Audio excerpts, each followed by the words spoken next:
so was LaSalle, right? 6 months ago. Who knew it would have... You can't compare. But listen.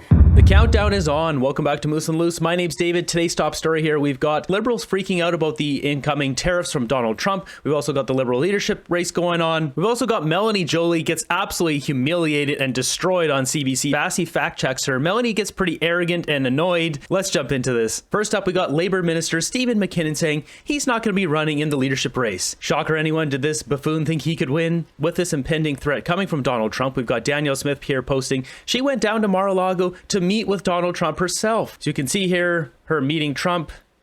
They had a conversation about the whole situation. Kevin O'Leary's there. Kevin O'Leary's looking a little too fresh in this white suit. We also got Danielle Smith meeting with Jordan Peterson as well, as it says here, the Trudeau fan club. More talks going on, see what happens. On CTV here, Melanie Joly gets asked a couple tough questions. She really backpedals. She really almost fights with Vassy here, talking over her. It turns into an absolute mess, really. Where we're starting off in this interview, she's asked about her decision to either enter the leadership race and step down as minister, or stay on and continue doing all the negotiations, as she is the Foreign Affairs Minister for Canada. So I decided to choose my country, put my country first.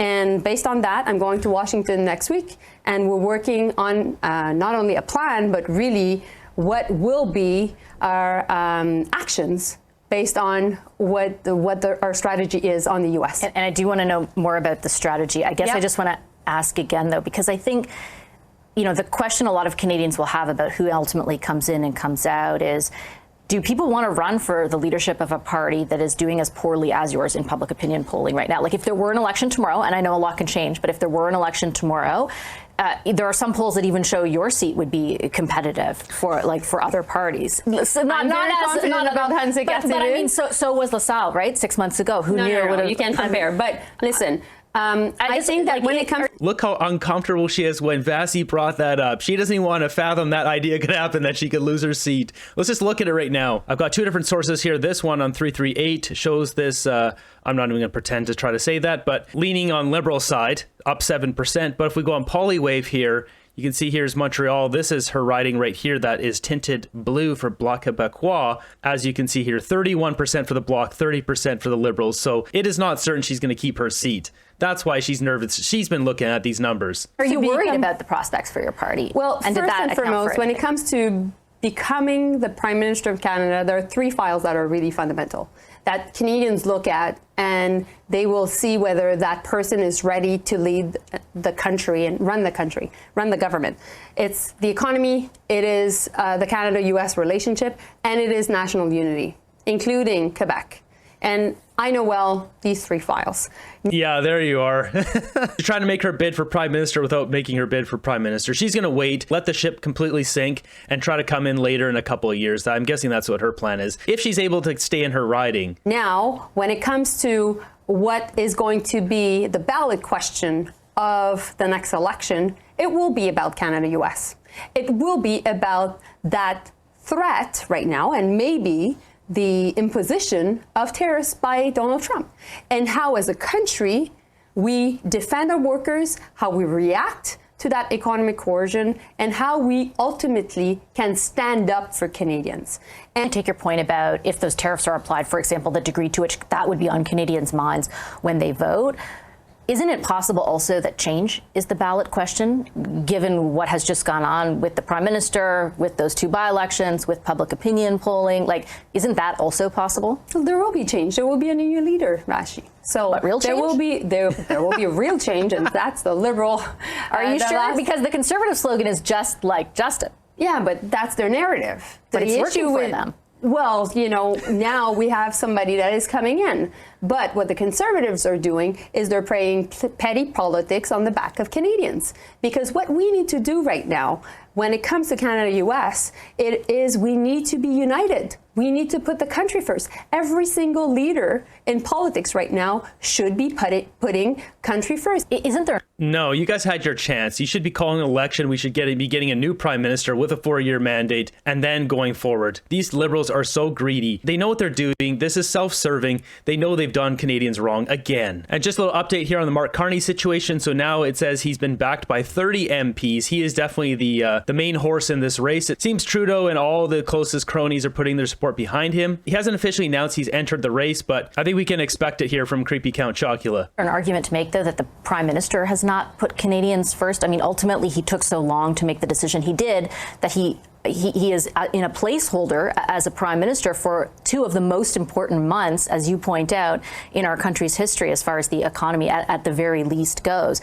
Is your government in a position where they can lead on this file when we know in a few months, or as of March 10th or whatever it ends up being, the prime minister will no longer be in that position? The prime minister took his decision. Now I'm looking forward, and we are leading. And what I'm doing is... You guys aren't leading. You're not doing anything. She's just trying to sweep Trudeau under the rug. Listen to her language. Yeah, he made his decision. That's in the past. Let's forget about Trudeau. No. There's no forgetting about Trudeau. You guys are all gone. I will be leading along with Dominic LeBlanc, the Minister of Finance, our reaction to what the Americans will be doing. I'm heading to Washington next week. I've had numerous conversations with incoming secretaries, the Secretary of State, Marco Rubio, the Secretary of Commerce, Howard Lutnick, the Secretary of Energy, Doug Burgum, the border czar, Tom Homan. What is this? She's trying to list off as many names as possible to make it seem like she knows what she's doing? The NSA, I've been in contact with him, Mark Waltz, and I speak to my friend, which is a funny friendship, but Lindsey Graham, pretty much every day. So we're doing the work, I'm doing the work, and I'll continue to do that. So let me ask you, because despite all those efforts, Lindsey Graham's making fun of us on Twitter, or whatever it is, X, joking about the annexation of Canada. Donald Trump's rhetoric, if it has become anything over that period of time, it's much more inflamed. It now includes using economic force to make us the quote-unquote 51st state. If all of those efforts are failing to produce a better outcome for us, why is that the case? Because we have to have a strategy on both sides. That's the reality. And I'm the diplomat. That's the reality. That's all it takes, guys. That's it. In chief of the government of the country. And my job is to have tough discussions with leaders and, folks that sometimes I don't agree with. And sometimes is to create also really good working relationships. And that's what I do. This is the most generic speak I've ever heard. She doesn't do anything. I bet she just sits there and twiddles her thumbs, plays Sudoku, lives in the fantasy land in her mind. She's a space cadet. What does she actually do? She says she has these difficult conversations. There's no meat, there's no substance, there's no plan. There's just a lot of groveling and begging to Donald Trump. So if these tariffs are applied as he has threatened them to be, which we don't know the case, he hasn't announced that, the specifics of it, but he's saying 25%. I was interviewing 6 economists, the top 6 economists, the chief ones for all the big banks the other day. And collectively, they said the hit to the economy, we're looking to the tunes of millions of jobs. You're looking at a 3% contraction and essentially an immediate recession. So it's in that vein, against that backdrop, I ask you about what retaliation would look like. Is your government prepared to cut off supplies of energy, for example, to the United States? What I can tell you is everything is on the table. And that's the conversation we will have, the Prime Minister, Minister LeBlanc, and myself, with the premiers next week. So what happens if they cut off the energy? America makes a whole bunch of money off of our energy. We send down the WCS, Western Canadian Standard crude thick oil that can't really be processed anywhere else. America processes that and sells it back to us. See, down there, they've only got the sweet oil, I believe, which is only used for fuel. But what we have up here in the tar sands in Alberta, the thick stuff can be used for plastics and all sorts of other products, not just for fuel. America likes this because they're buying our crude oil at a discount of $20 per barrel, and then they make money off of it selling it back to us. So if we stop sending them that oil, it definitely hurts them, not only because they won't have that energy, but then it hurts us because we won't get the fuel coming back towards us, and we won't be making the money selling it towards them. It destroys both of our economies. It can't happen. What really should happen is, which is exactly what Pierre Poilievre said the other day, is we need to be building refineries, LNG plants. We need some on the East Coast. We need some on the West Coast. We need some in the middle of Canada. We need pipelines. We need to refine all of our oil in our country, and then we can send it down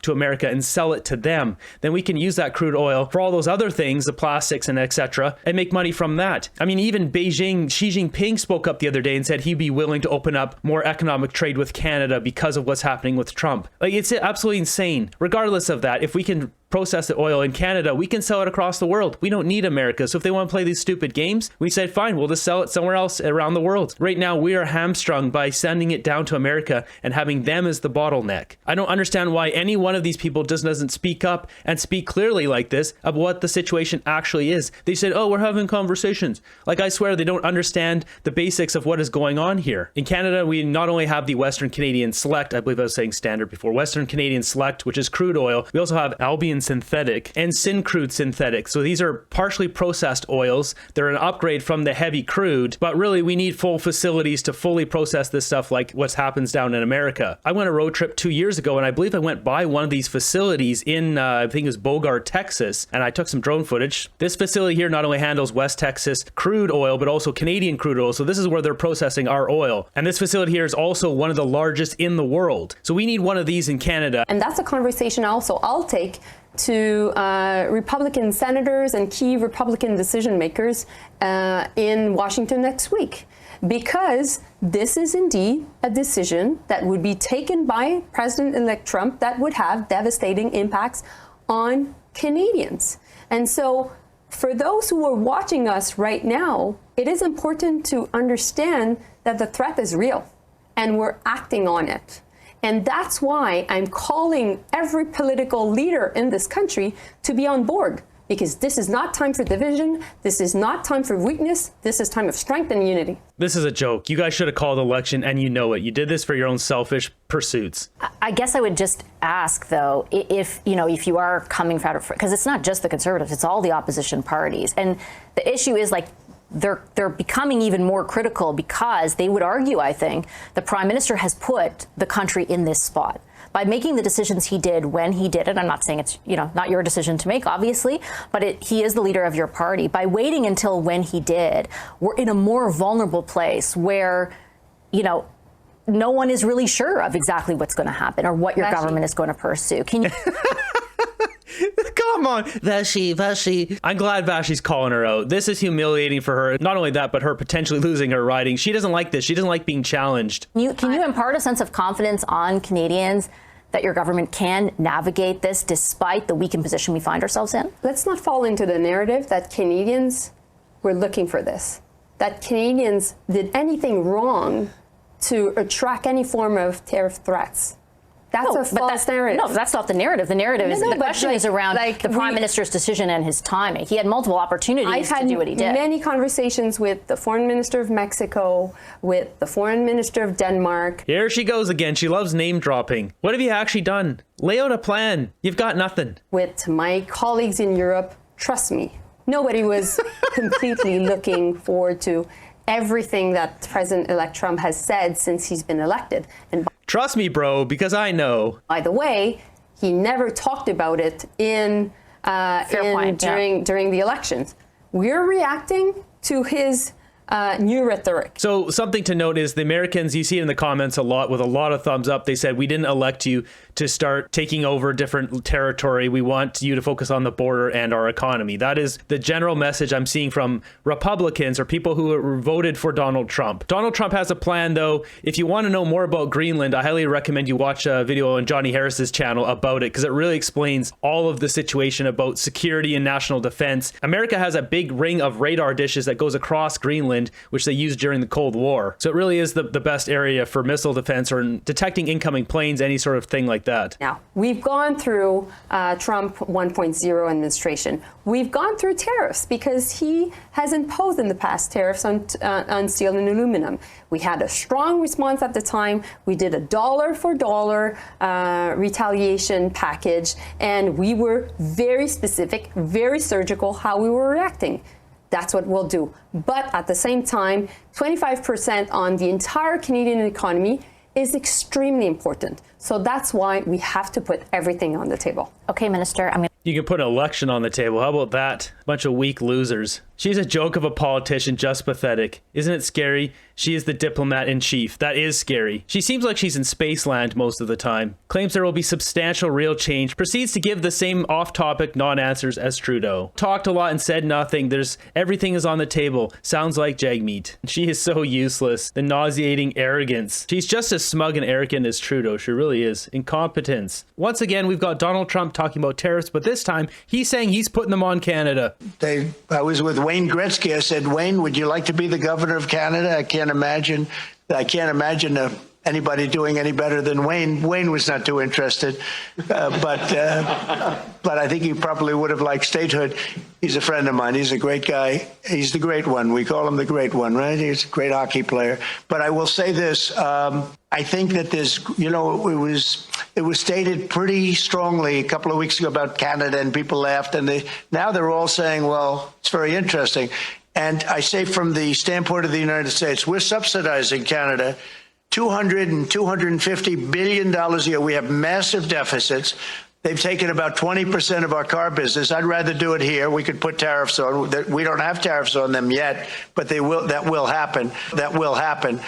But they've taken about 20% of our car business. I'd rather have it done in Detroit or have it done in South Carolina or any other state that does cars, and we have a lot of them. We don't need Canada for that. We don't need Canada for lumber because we have big forests that we have, not utilized. Where in some cases they're protected, which I can take that protection off. You're going to unprotect national forests and cut them down? That's not going to go over well with the population there. And you take down a tree and you grow a better tree. That's, pretty common. But we don't need anything. We don't need their fuel. We don't need their energy. We don't need their oil and gas. We don't need anything that they have. And I don't think Trump's actually going to cut down national forests. He's talking bold. He's going to make a strong trade agreement. Who knows? Maybe he's going to roll on in here and annex Canada and turn us into one big state, 5, 6, 8, 10 more states. Who knows? Given the tanking of our Canadian dollar, I don't think tariffs would make much of a difference at the end of the day. Where do we sign? It's just another day in this clown show. How many days till the circus is done?